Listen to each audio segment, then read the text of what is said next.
the controversial, people won't understand what I'm saying, called quantum oncotherapeutics. And I'm going to raise a term called the temporospatial treatment of cancer through quantum oncotherapeutics.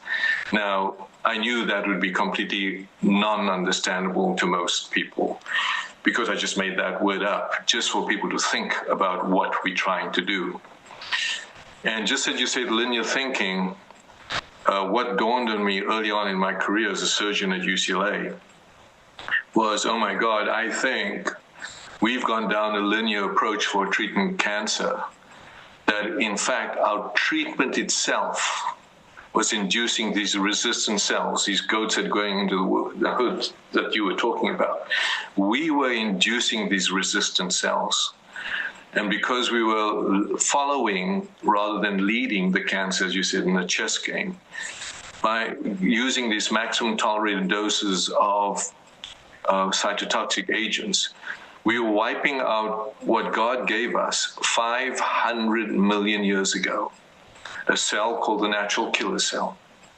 We have in our body a cell called the natural killer cell that came about in the Cambrian age, and then evolved with fish and then evolved with mammals. And what is this cell? In 1990, I wrote the first paper in my career about the natural killer cell as the cell that was killing cancer cell, and the cell that was also killing my pancreas transplant cells. And it turns out you and I, we all have in our human body a cell that floats around and looks for either an infected cell or a cancerous cell.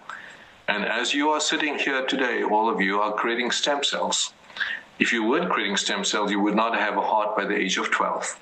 So your cells need to regenerate, and your genomic mathematical errors would induce an erroneous cell by virtue of the number of cells. And the only way to protect your body and recognizing that cell was this natural killer cell.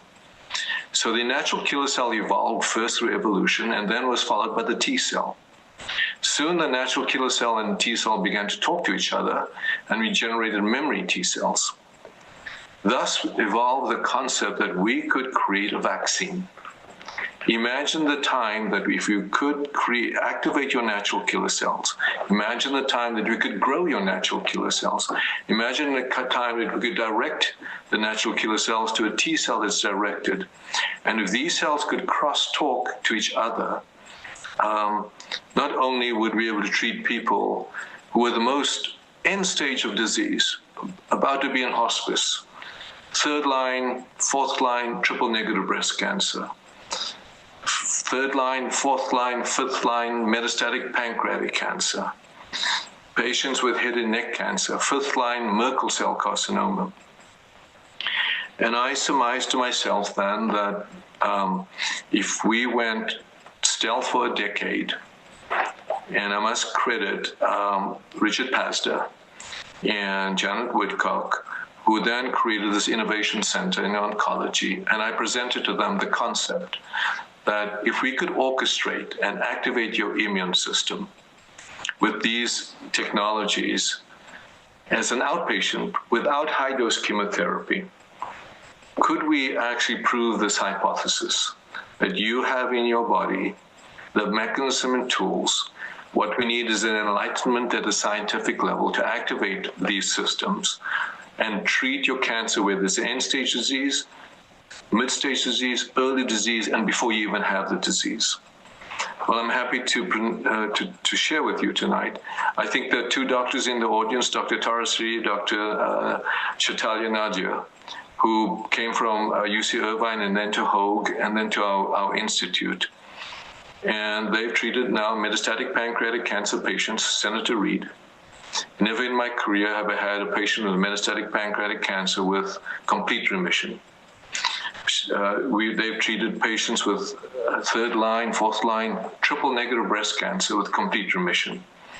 I've treated a patient who, in Santa Monica, with the Mayo Santa Monica, went to Cedars-Sinai and UCLA, and was deemed fifth line, sixth line head and neck cancer to be ready for hospice. Came to our clinic, complete remission, lived for 2 years. We had a patient come from University of Washington and Chicago with Merkel cell, and had complete remission and lived for 5 years without any evidence of disease, and just passed away in 2022 after no treatment since 2019. So what does that tell us? It tells us that this hypothesis was correct, that we needed to pursue this opportunity now to completely think in this complex dynamic system. We can anticipate what we're doing to the tumor. And it turns out the tumor acts like COVID. It has two things. It actually has ability to spread, and most importantly, it has ability to suppress your immune system. It has ability to hide. And the opportunity to expose the tumor, find it, and then kill it, but kill it with your natural killer cells and your T cells. So if that's the case, then it makes complete illogical sense to bombard your body with maximum tolerated dose of chemotherapy, wipe out exactly the system that you were born with to protect yourself from even getting cancer, and then saying we have resistant clones, you have now metastatic disease and incurable. I think sadly we've gone down this path, and I'm excited to say we've now shown first in bladder cancer with patients with failed BCG. We now have a 70% complete remission rate with a close to 3-year duration of complete remission and a 90% avoidance of cystectomy. And we're moving down pancreatic cancer, glioblastoma, head and neck. And then finally, I will close by saying I'm really excited that the National Cancer Institute has now chosen our technologies to now launch the first cancer vaccine trial in patients with Lynch syndrome. Lynch syndrome affects 1 in 300 Americans. It has the chance, unfortunately, of 80% increase in colon cancer, uterine cancer, and other cancers because of genetic deficiency. We will also soon launch the first cancer vaccine prevention in patients with human papillomavirus, which is an oncogenic virus, generates head and neck cancer and other cancers. So I think, finally, prescient as President Nixon was saying, that the long game is the integration of immunology. So with the crossover of immunology and oncology and mathematics and first principles and understanding that the science of chaos, actually. So when I took on the Large Hadron Collider, when the search was for God's particle, I surmise that cancer is that, the collision of multiple protein-protein interactions. And if we can actually outsmart that, understand that, and outchess it, and predict where the cancer is going, predict what our treatment is actually doing to the patient, we have a chance of winning. And I feel very excited that we are on that precipice. And Ed, I think this will be in your lifetime, not after your lifetime, that we'll be able to get there. Really great.